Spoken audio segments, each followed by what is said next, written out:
a cross-section of a maze in the face of a solution. The clarity of a part muddies the whole, and that is the charm or fatality of human knowledge. How many times have I been asked, is that enough? I was asked many times, but it is still in the haze. To clarify whether or not it is good, we must first confine it to the cage of definition. But even that seemed like blasphemy.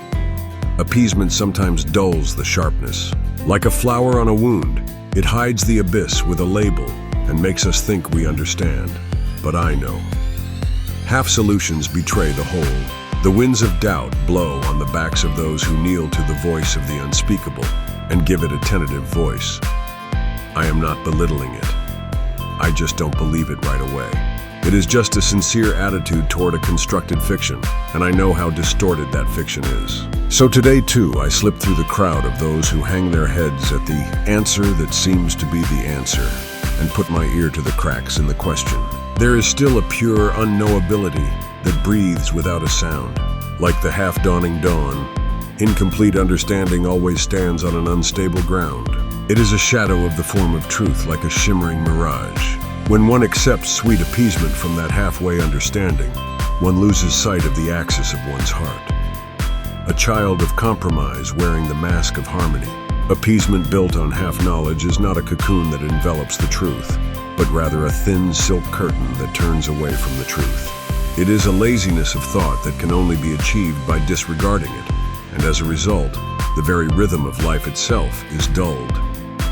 On the other hand, the sweet relief that appeasement brings robs us of the will to dig deeper. With it as a foundation, we aim for even greater heights.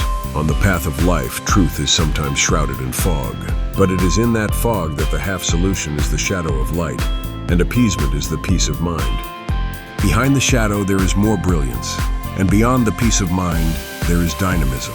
Mari pretends to nod and turns away from the half-solved proposition. The riddle, only partially solved, is like a piece of parchment stuck in a corner, a memory of the past that does not want to be allowed to be read. A temporary compromise, a temporary bridge over the mossy terrain of thought. Ambiguous answers sometimes mimic order, soothing the voice of chaos with an innocent face.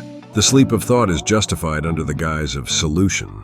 Convincing is nothing more than doubts tucked away in a barn. Those who are grateful for appeasement turn the spark into sand and pile firewood on it. Every solution is pregnant with the embryo of self-contradiction.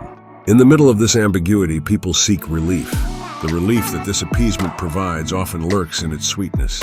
Rather than pursuing perfection, the human intellect comes alive most vividly in the process of that pursuit. Those who recognize that imperfection and proceed against it are the adventurers of knowledge. The hand is extended from the half-melted ice block of understanding, a drizzling favor, a whisper of sympathy without a definite outline. The play of those who step on shadows and think they have caught the light. The arrogance of calling a distorted whole image a solution by connecting only the convenient fragments. The silk thread spun from the solution is fragile and easily torn by the thorn of truth. No, he probably knows this.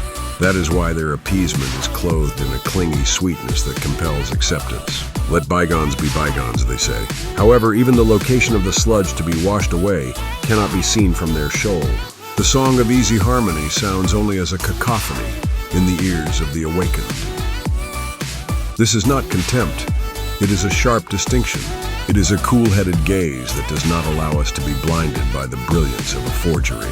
It is a cold stare that will not be dazzled by the brilliance of a fake, but will look toward the far horizon that will lead to complete incomprehension. If you don't understand, that's fine. After all, they are as far apart as water and oil, or a star and a deep-sea fish. Sometimes people are content with this ambiguous comfort, and without sensing the breath keenly, they simply become intoxicated by its superficial warmth. The breath of the wind eventually brings apparent peace, but it can never erase the presence of the surging waves hidden behind it. Even after receiving appeasement from Hankai, the only thing it still disdains is the carelessness that has sealed off the process. In this world, the half-solution is never a meaningless false image. Unfinished understanding is the seed of new pursuit and foreshadows the potential of latent knowledge.